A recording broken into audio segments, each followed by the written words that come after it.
Welcome to the 2020 ACLS webinar series.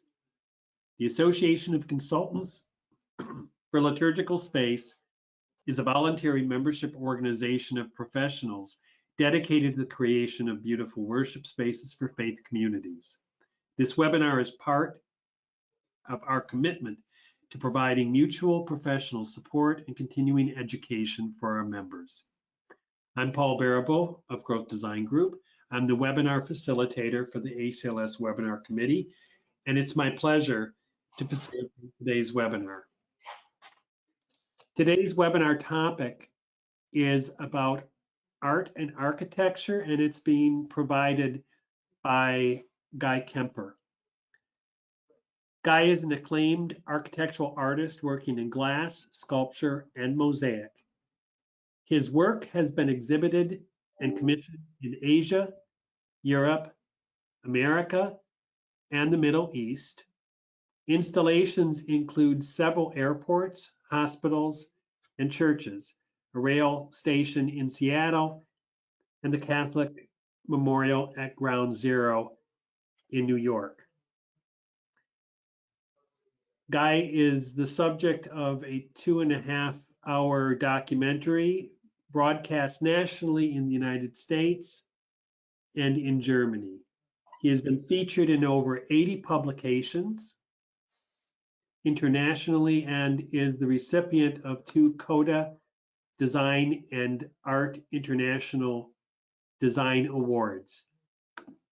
He lives and works in his farm in Woodford, Kentucky. Woodford County, Kentucky.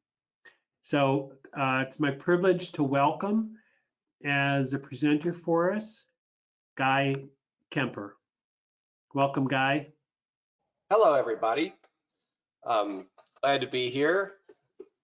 And I know many of you, I've met several of you guys. It's great to be here. Great to talk to you guys. I miss the old Form Reform conferences where I met many of you. That was a really kind of watershed event in my career that led to a lot of the best projects I ever did. And that was a lot of fun too. So those days are gone. Nothing good lasts forever. But I'm glad to be here and show you kind of what I'm doing and how I work. So I will now show my screen. So you can see a creek. Okay, good. So this is where I live. I live in Woodford County, Kentucky. It's in the sort of the middle of the state near Lexington in the bluegrass country. I have a very beautiful piece of the world here. I have a 95-acre farm with lots of waterfalls and creeks and forests and cliffs. And I feel like a lot of my work originates in the landscape here where I live. Kentucky, let's try this again. Okay, Kentucky, famous for horses, racetracks nearby, and bourbon, of course. I live right in the middle of bourbon country. Wild Turkey is right down the street.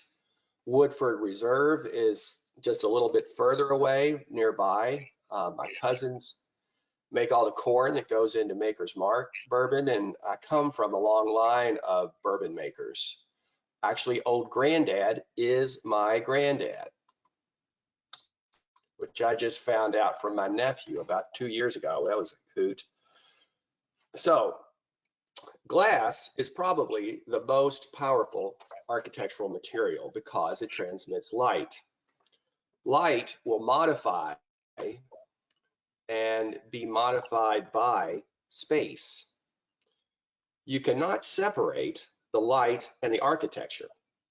This is something that was clearly understood by medieval architects. Gothic churches had Gothic light. Baroque churches, Baroque light. This is the Assamkirche in Munich. It was built by a guy that made church decorations, and he built this little jewel box of nearby to show off what he could do. This is absolutely an incredible little church. It's a tiny little church. There's no light, no artificial light in this church. It's all created by the architect. And you can see what I mean. Baroque churches have Baroque light. You have to have this command of light to be able to really build a Baroque church. You don't put any stained glass, obviously, in a Baroque church because it would destroy everything that's inside. So what you have is you have the architecture determining the fenestration, and that determines the light. And then in turn, that determines the decoration that goes inside. Everything fits together into one unified whole. There's no separation between the art, the architecture, the light, the interior design, the finishes. Everything is harmonized, and everyone that was working on these churches were working unselfishly for a singular function of the building, the glorification of God. This is what makes these buildings so powerful. Try to imagine a redwood forest without the corresponding light, or the different lights of Scandinavia or southern France or the tropics. They all have their own light. This is Crater Lake, and this is just a snap photo. No photoshopping, no filtering. This is the light. The light determines the color, and the light determines the experience. This is a typical sunshiny, bright, fun day in Germany. That's where I do a lot of my work. So the light is the raw material that we all start with. The light is the experience. What architects do is they create boxes of light that perform specific functions. This is Craig Hartman's Oakland Cathedral, SOM. It is absolutely incredible building. The way the light fills an architectural volume will largely determine the psychological experience that someone has inside of the building. This place was, I mean, it hit me almost as hard as Chartres. I mean, it's just absolutely wonderful. You come in and it's somewhat circular, so the sun is passing around and it's creating all these unbelievable details and a really meditative, transcendent kind of atmosphere. I just love this place.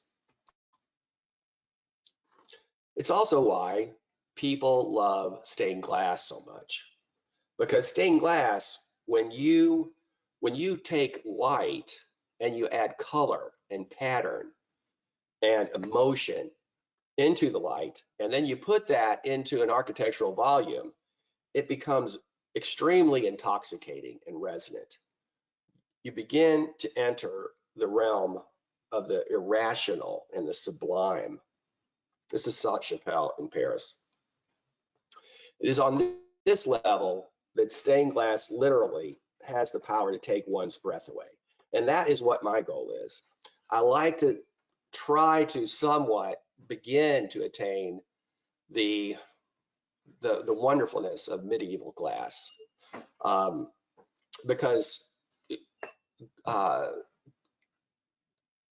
stained glass has not ever been as good as it was in the Middle Ages. We will never get back there. And it's because, I guess, of this lack of ego and this singular purpose, but also these people that were making these windows. This is the betrayal of Christ. I believe this is from Chartres. Is this art? Is this ornament? Is it, it's so powerful. So what is, like, I call myself an architectural artist. Well, what is architectural art? It's a marriage of two very different disciplines. The architectural part of the term begins with ornament. It uses architecture as its departure point. It is a craft that serves the built environment. It doesn't set out to steal the show and is not anything that you really think about.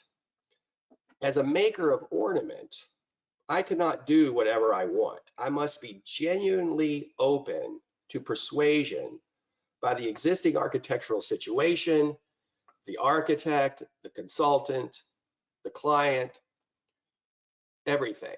So I'm serving the building, and I must be a good listener. Art, on the other hand, is totally different. Art is something that an artist, me, wants to say, beholden to no one. A work of fine art originates with the artist and draws its power from within itself in its own sort of vacuum. Art is not a team player, but that is what it's asked to do when it's used as one element of an environment, as architectural art. I think that architecture is the highest form of art. Sometimes art can actually go beyond quote unquote art and create its own space. These are Richard Serra's sculptures that are just astounding. They're like 1-inch thick pieces of steel that are actually made right down the road from where I make my glass in Germany. And they fit together perfectly. They're just highly crafted. And you can walk inside of these sculptures. So the sculptures actually become their own space, their own environment. This stuff is very powerful. I love this kind of stuff. I love Alexander Calder. Here's another artist that goes beyond being merely a sculpture or an art piece. It's actually creating an environment. I really love this stuff. So what architectural art is attempting to do is to combine these two very different disciplines into something that fits into its surroundings like ornament, but which is also powerful and meaningful like art. The problem with artsy architectural art is that it often fails because it is architecturally selfish. I mean, bad ornament can be overlooked, but bad art is an eyesore. Ornament can kind of be like mosaic, it can kind of be in the background and just, ignored. But bad art is like bad music. It actively repels people, which isn't to say that no one should be offended. I mean, if you don't get great art or architecture without offending someone. But given a choice between the two things, I will always opt for ornament because ornament is permanent. Ornament doesn't get moved with a new bishop. Ornament doesn't get moved with a new CEO or new interior decorator. Ornament is something that you can't imagine the building without. So this is Cologne Cathedral. Where does the architecture stop and the ornament begin? Where does the ornament stop and the art begin? Oh, I always love this, showing this. I'm going to show you, you see my mouse here, I hope. These doors, these are the front doors to the cathedral. They're maybe 18 feet tall, 5-6 feet wide, solid bronze, weigh several tons. And right there is the doorknob. This is the doorknob for that door, one of those doors. And I mean, it's tiny. It fits very easily in the palm of an old lady's hand.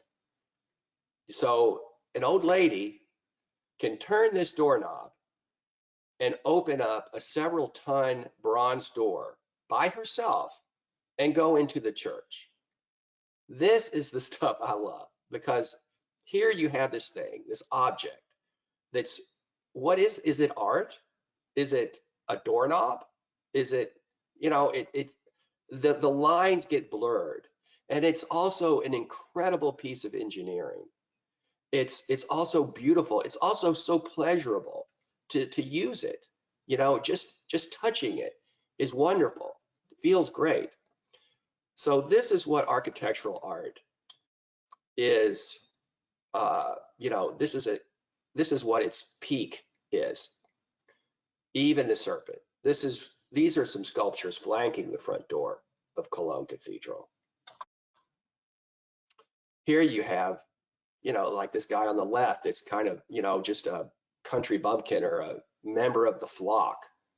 And then you have this guy on the right that's looking at you like, you better watch it. He could kill you. And then this other, this maid next to him, and then this other guy, all this psychology, all this personality, and it's just part of the building. So when I'm given a project, I have to first think like an architect. The art part comes later. The art part is what comes out of a very slow, methodical, deliberate process of examining the architecture, examining the way light moves through a space, the way people will move, what the client wants, what the building wants. I build a lot of models to try to, because a lot of times, the buildings are just on paper. So I have to understand how things will feel, because a model you can stick your head into, and you can actually start to get inside the head of somebody that's going to be using this building. I can't do that with AutoCAD renderings or SketchUps. Yeah, they're great tools, but they don't give you the feeling of what you're going to see, what you're not going to see, how you're going to feel in that space. So I build these models, and then I start to think, where does it go? Where does the art go? What should it look like? What am I going to feel like if I'm a user of the building? This is a train station in Seattle, and so what do you do in Seattle? Well, you do something that looks good in the rain in Seattle, because it's always raining or cloudy, gray. It's a lot like Germany in that respect. So it's like, well, the train is up there on the second level. The first level is where ticketing is, and you come in on the first level and get upstairs, and that's start thinking about the theme and how big it needs to be to be in the right scale. Artists do not understand scale in general. Things have to fit right within their environment. So anyway, I make a painting, and the inspiration for this was like Rain, Steam, and Speed, the J.M.W. Turner painting. Locomotion, power, horizontal movement, messiness, the rain, the noise, and all that. So you come in. This is the model again. You come in to the downstairs. What's in your head? Because psychology plays an enormous role. Someone sitting in a church will view a work of art totally different than someone sitting, say, in a court of law, viewing the same exact work of art. The psychology is the baggage that people bring to the building, bring to the context. And that psychology greatly impacts the way they view their perspective of any work of art. Anyway, you come in first floor. And what are you thinking? Get upstairs. Like nothing is worse than hearing the train coming into the station when you're downstairs where I am right here. You know, that's panic mode. So nobody's going to see anything down here. So forget the downstairs, you know. You can put, you know, they can kind of see it up there, you know, draw them over there to the stairs. So they use the stairs, not the elevator. You know, it's a wayfinding thing. But it's when they get up to the second floor, the platform, and the train's not there, and now they actually have a psychological situation that they can enjoy some art, appreciate something. They have time. So that's where you put it. And you put it where it's also relating to the context.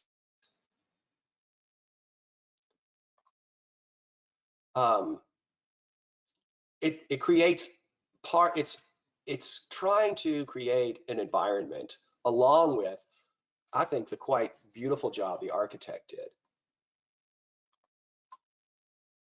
And this job was laminated to the specified glazing of the building. So we installed it just like all the rest of the glass that was going in the building. And here's the end result. And this is a small piece on the other side of the tracks, sort of provides a wayfinding as well.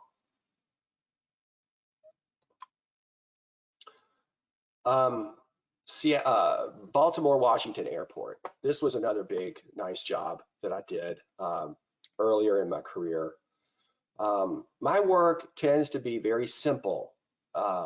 It's very complicated to make, but I like simplicity.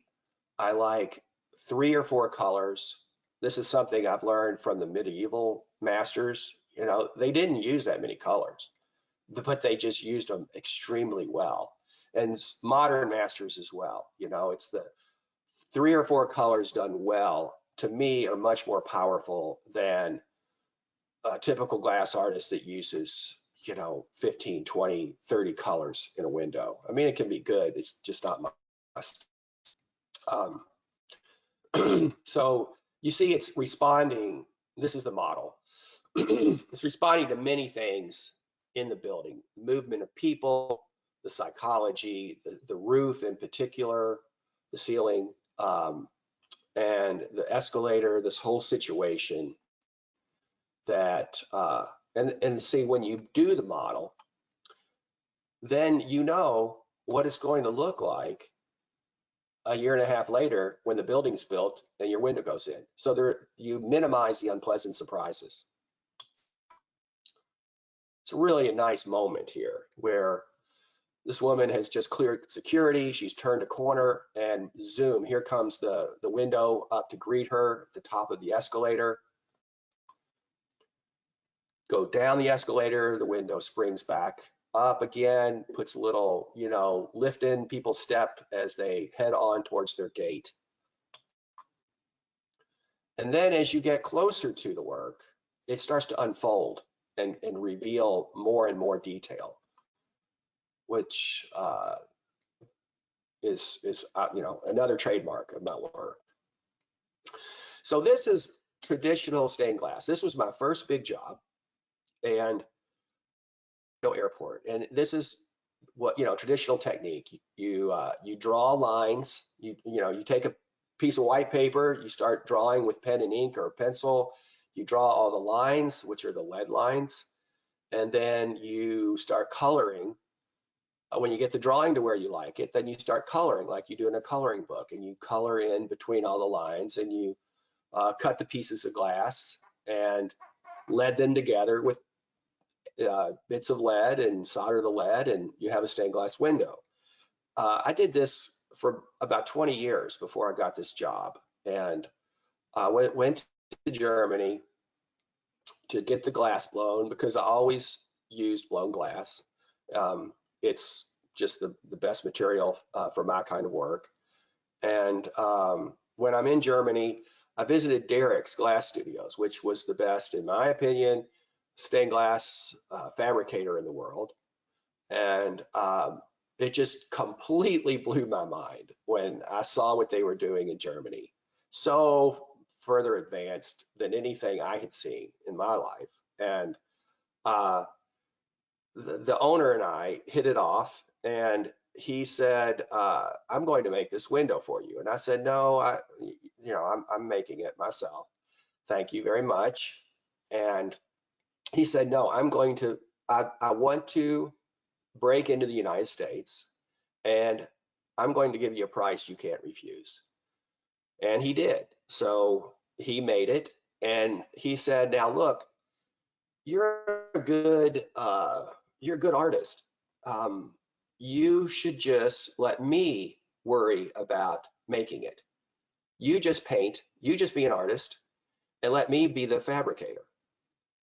And I thought, wow, that really sounds like fun. In Germany, it's a totally different system. There are artists, there are craftspeople, and they find that this is the most efficient thing. The artists make art, the craftspeople fabricate it, translate it. And so I didn't need anybody to work for me anymore. I could get rid of all my help. I could design things that I couldn't make. I was no longer limited by my own. I mean, I was a good craftsman, and I still am for that matter, but I can't do this. I cannot do this acid etching of the blown glass and all of these wild techniques that we've developed since, this is 2001, this window. This was my next window, my next job after Orlando. So, I drew the lines, and it came time to start painting in between the lines, and I just painted. I didn't pay any attention that much to the lines. It was so liberating. I mean, when you're used to, the coloring book, it was absolutely, I loved it. This is also kind of revolutionary. No windows in the United States have been made like this at that time. Now they're quite common. The painterly style, I call it. So the first, this was the other window for that same chapel, Bellarmine University in Louisville. This is a heaven window, sort of this fresh morning, like Cat Stevens, morning is broken is kind of what I had in my head when I painted this. And so that led to more and more where I actually sort of got rid of the line, where the line became, because the line is paramount in stained glass. It's all about line and color. But I started painting the lines, and I still love lead. I still design things with lead, but architects do not want lead. Architects do not want stained glass. It's totally out of fashion. Luckily, I started doing this stuff before that happened, so I could make this transition. Architects don't even want mullions. They want, like, this is a lift and drop installation. There's no frame. It just is a U channel at the top, a U channel at the bottom, huge sheets of glass with blown sheets laminated to them. And it's just dropped into place with no frame. And you can see how I'm trying to be this architectural ornament here. I'm part of this environment. Maybe I do dominate it, but I'm trying to be respectful of everything else that's going on.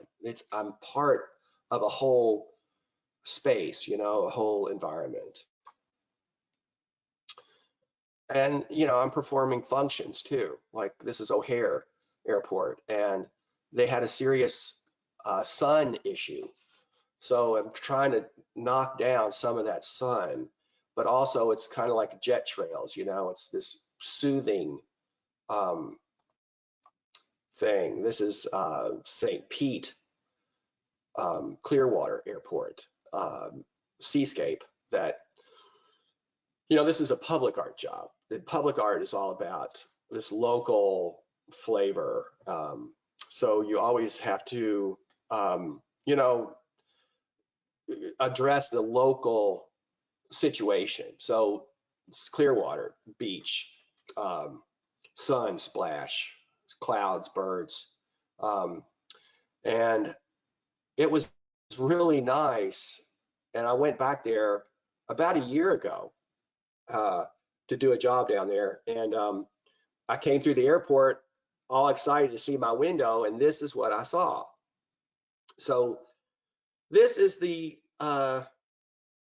one of the many slaps in the face that I've had in my life. You can see my window there in the back. Now there is a snack bar, little Quick Mart in front of the window. You can't even see the window anymore. And that used to be where people queued up to go through security. They've moved that over. Now this is just like wallpaper that's not even really seen anymore. So that kind of stuff happens.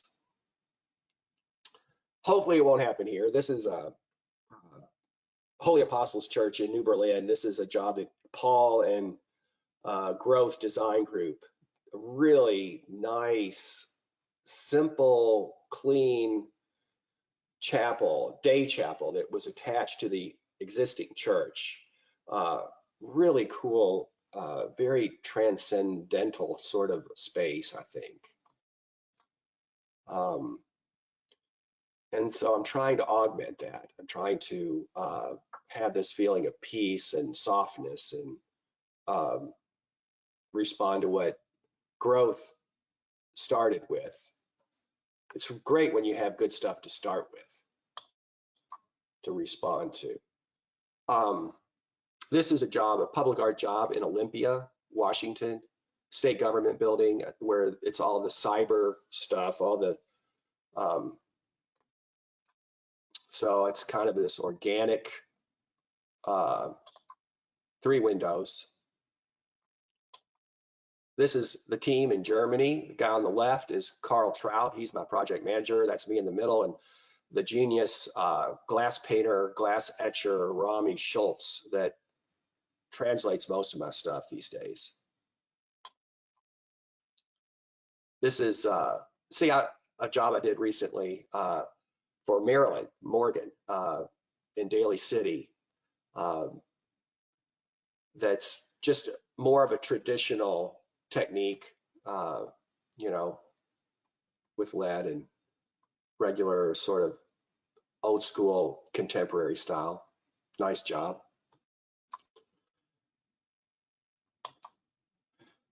There's a cool little chapel, University of Tampa campus. Sometimes the architecture, the fenestration actually determines the theme as well. Like what do you do in a sliver that's 35 feet high?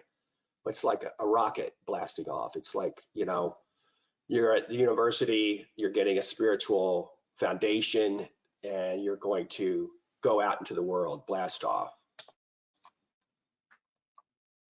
I use prisms sometimes that do incredible stuff with the light. Catholic Memorial at Ground Zero, New York City. That's recently, again, another loss. It's been removed. They raised the rent from something like $1,000 a month to, I don't know, $50,000 a month for this little chapel. And so they left. It's no longer a chapel.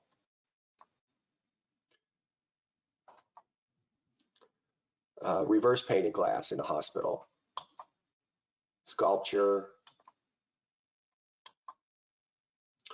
Done a couple of these. Hospital chapel, which now they call meditation rooms,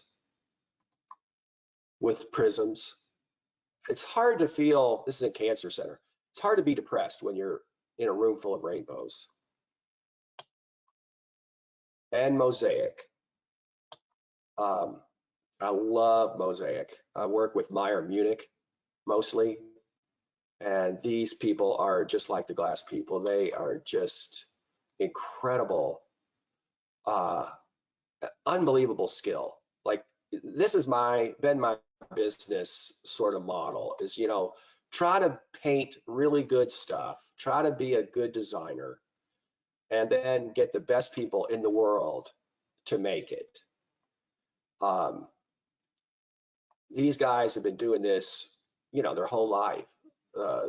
One of the people working on this piece was 64. He'd been making mosaics since he was 17. So, why do I do it? It's like, why do I hire 10 people to, jump and lunge at it when you can go to the best people in the world that have been doing it their whole life, that know all the tricks? It's Nina making a face of Jesus. Hospital. The detail is so wonderful in mosaic. This is all glass, smalty. It's made in the Italian style. Every piece is different and unique, and you end up getting this. The idea is to actually, not like glass, you actually use many, many tones of the same color, and it gives you this incredible richness.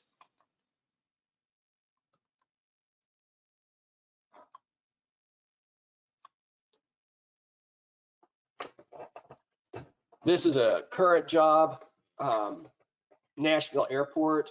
This was a public art competition that I won. They did not want treble clefs and cowboy boots and hats and, the whole Nashville kind of schlock stuff. They wanted something that was sophisticated, that sort of went with Nashville's rising power as a, metropolitan area of industry and forward thinking and culture. So I thought, well, let's do something celestial. I always loved celestial, and go to Nashville, be a star, see a star, shooting stars, one-hit wonders, Elvis's gold lame suit, the nudie suits, and so I took all these local inspirations and made this design. This is just a design, my rendering. And here it is finished in the studio in Munich. It has not been installed. It's been finished. We're waiting for the, for the all clear on this COVID stuff so that people can fly here and install it. So it's very, it's like this sort of deep space, shooting stars, and this color, this ultramarine is just, man, you could do anything with this material and it's going to look great. I actually started with the material, which is a difference between, again, an artist and an architectural artist. Artist, it's all about the image. It's a lot of people working in this field now, they have no idea about the material. All they care about is translating their image. They make a painting like this. This is a job in Seattle I'm working on. How that's translated into glass, they could care less about, really, because it's all about their genius image, their painting. But the material has a huge impact on the quality and the craft of, you could print this off on vinyl film, and the photograph's going to look pretty good.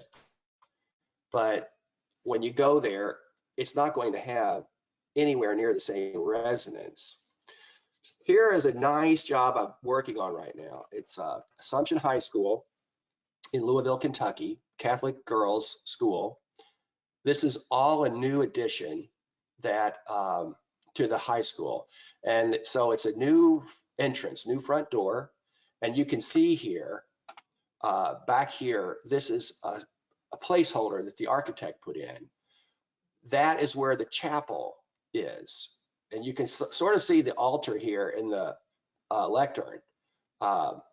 And so it's this architecturally significant placement of, it's a Catholic high school, chapel, center point, center, you know, of the school, focal point, I mean to say, and it's going to greet every student, every teacher coming in the front door every morning. So you get this job, and first you have to decide, well, how do we break it up? You know, how do we make this thing? It's 28 feet wide, 15 feet tall. How do we make the framing of it? So, you know, I do some different ideas. Well, I like this one. And see, now what an artist does, an artist would take this, they draw this on their piece of paper, and then they start designing. What do I want to do with this? This is, they put the blinders on, like, you know, we call them blinkers on horses, you know, on the race, is to keep them from being distracted by other things going on. You have one job, that's to look straight ahead and race to the finish line. That's art. You have one thing that you're dealing with. It's this shape. What do I want to do with that shape? That's art. That's not what I do. Because what matters to me first is what is going on around that shape. Everything that's going on around what I examine first. So here it's the model. You know, I'm a kid coming in to school on a Thursday morning, and it's raining, and you know, I just had a big fight with my father, and I have a lot better places to be. Maybe, you know, it's like this drag going to high school. It wasn't my favorite time. What can I do for these people? What can I do for the teachers? And how do I address the whole theme of it? So it's the psychology, it's the theme, the light, and all this other stuff is going on. And I have to come to grips with the engineering, because it's pointless to start designing something that the engineering's wrong or that's over budget. So it's a big project, hundreds of thousands. And so, you know, you do it very deliberate. And I thought, God, you know, maybe I should have a crack at the assumption. So I start looking for images, and I came across this image online, and I thought, man, I like this girl. This could be Mary ascending into heaven. And, you know, she's a real woman, and she's happy, and she's strong, and yeah, I like this. So I started going in this direction, and I make this painting, and there's Mary, and then there's a young woman down there on the left that's looking at her and being inspired. And it's this sort of ascension into heaven, celestial, and the young woman in the corner is sort of a microcosmos. You know, she has like a Hubble telescope photograph inside of her, and she's inspired by Mary, and Mary is very feminine and not this, you know, pure as milk, you know, virgin that, you know, didn't, you know, was not really. I don't like this deification so much of Mary. Like, you know, I didn't know that she wasn't a virgin until some pope decided it, you know, in the 5th century. And I didn't know that the assumption was I always thought the assumption was about Jesus, but it wasn't. And, so it's like, I mean, I was a Catholic my whole life and went to church a million times, 6 days a week forever. And I still could learn stuff, but it's like, this is a feeling. And then there's this bird shape, this white splash that's a bird shape, because that's the spirit. I wanted this bird flying out the window, because that is what I thought people would like in high school, like, so you do this, and I just throw this in. I got this off Facebook not long ago about the creative process. You make a painting like that, and you think, oh, this is awesome. Then you say, man, this is really tricky. How am I going to make this? Oh, this is shit. I am shit. Well, no, this could be okay. No, man, this is awesome. So that's a typical process that I go through. But you have to present more than one. No, this might be a little bit too wild. Let's do a couple of more designs. So do a couple of other designs, because I was totally given free rein. Do anything you want. They definitely wanted abstract. So I did a couple other designs, chapel side. This is like my presentation to the committee, and we discussed the pros and cons, but it was hands down. They wanted the assumption. So now we're making it. This is Rami, my painter, and these are the sheets. This is 2 windows. So each window, there's 9 of these, and this is the black and white, my painting blown up, full scale, on paper, which he will put on the light table and use as his guide for his hands to make this piece out of blown glass. A lot of tests, different stains, the beginning of the etching with asphaltum, the black tar that's a resist that protects the glass from the acid, the hydrofluoric acid, which will eat away the thin blue flash, we call it. It's like a potato chip or a paper thin layer of blue on the glass. Rami starts etching away the glass in many steps, applies asphaltum, etches with acid, applies more asphaltum, etches with acid, applies more asphaltum.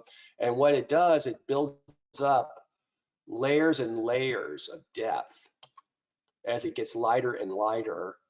So the thing that was covered first is still the original dark blue, and the things that are etched later become different tones. This is all asphaltum. Then you scrape all that stuff off and clean the glass, and this is what you have, this incredible, rich, 3-dimensional blown glass. There's no paint. This is just blown glass that's been acid etched in a technique that was been around for 500 years. There's Mary. You can see Mary in her arms. This is the rough canvas still. We're not nearly done, but this is the first canvas really that we will start manipulating to get the image out of. So I just got these. These are like a week old. I can't go to Germany, unfortunately, but I can send photos. I can send them to the client. This is the girl down in the corner with the universe inside of her. So that's it. Thanks so much, Guy, for the stimulating presentation. I'm just trying to get your webcam open here. So a lot to chew on. One of the things that I found really fascinating is your discussion of moving from artist, fabricator, to the separation of the artist, and then having a separate person do the fabrication. I'm pretty sure you still have to know a little bit, or maybe even a lot, about their craft and how they do what they do. And I'll bet that there are lots of discussions about how fabricator and art kind of collide, coming from two different places, but having to figure out how to interpret each other and end up with a product then that satisfies the technical skill of the fabricator as well as the intent of the artist. Yeah, it's really, I do. I mean, I know a lot about glass, of course. I mean, I've done it my whole life. But I tell you what, working with in a German system, where these guys, there's one person in the world that can make this piece of art, and that's Rami Schultz. Nobody else in the world has his skill. Nobody can etch glass like this. Trust me, I've tried, and so to be able to share that with him and give him the credit, he signs it. He will sign it along with me, because it's ours. I respect him, and it's his baby too, you know. So I let him have the pleasure and the respect of being my collaborator, and what he does, you know, he puts his whole heart into it. I mean, this thing has been like his partner for about 4 months. He's working 6 days a week, 10 hours a day. There's nothing else to do, you know, with COVID. In Germany, you can't even gather more than like 3 people in one place unless you're all in the same family. So this has been his passion, and it's great. It's so good for me. It makes me look so good when it's not even really me doing it, you know. When you have equal collaborators like this, it's been great for me to work like that. Great. So we have a question from Gilbert, kind of a comment and question. He says, I was intrigued by the idea of different qualities of light in Gothic and Baroque. What would you classify, or how would you classify the light in contemporary architecture, and how does it impact your designs? And then he also says, brilliant presentation, by the way. Thanks. Well, the light,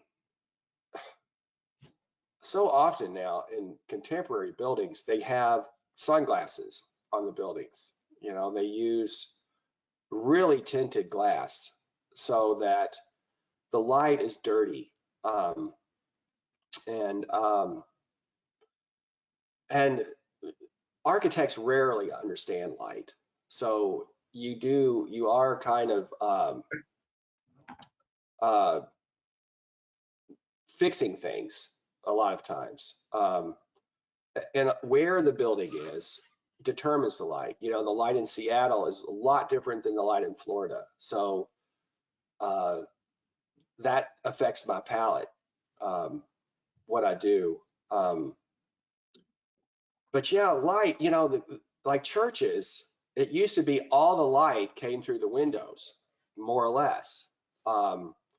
And if you put stained glass in, man, what a great opportunity. I hardly ever get that opportunity anymore in a church to be able to control the light. Because now so often there are all these other windows and lots of artificial light, and the aesthetic is not to have all this, you know, ornamentation. So it's usually they want a few windows. So you don't ever get to fill that space with colored light like you used to be able to. But it just depends. Every project's different.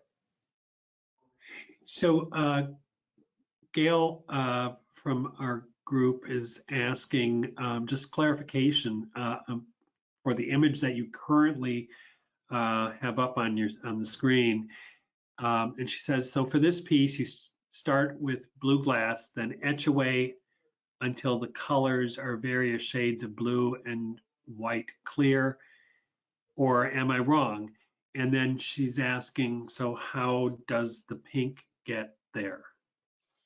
Good question. That the blue is from the etching of the blown glass. In this piece, the white dots are actually white enamel. No, they can't be. Huh. Mostly they're sandblasted, but you know, I don't know. I'll have to ask because most of those are etched away.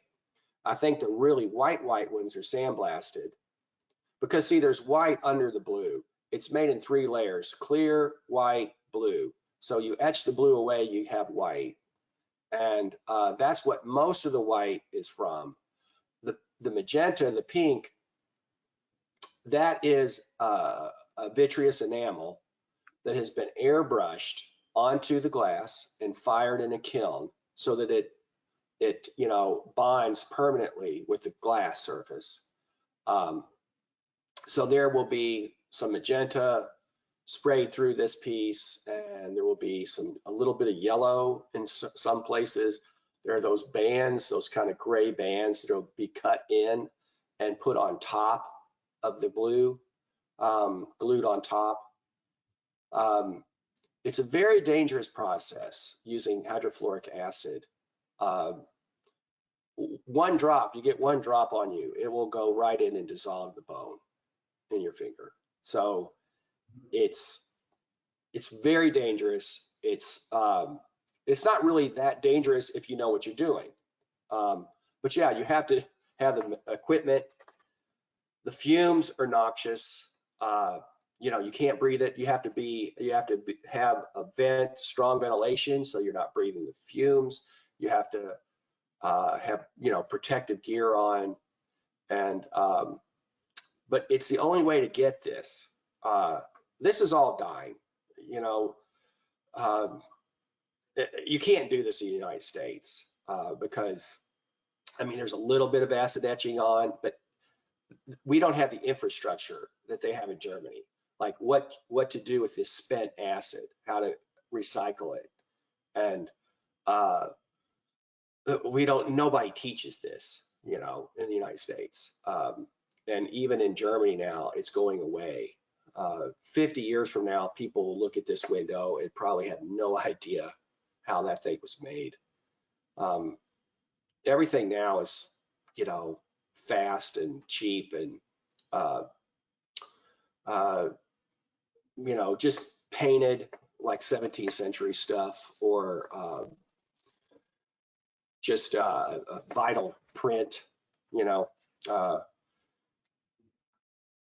So yeah, it's a very complicated process. Several steps go into making it like this. But man, when light comes through it, it's unlike anything else, any other material, because it's just glass mostly. Well, Guy, we're out of time. Thank you, Guy, for your presentation. It was really stimulating. Thanks, Paul. And if anyone wants to be put on my mailing list, I send an email like once every year or two. Just email me and I'll put you on my mailing list. Thank you for your time. Thanks again, Guy. Have a great Holy Week and Easter coming up.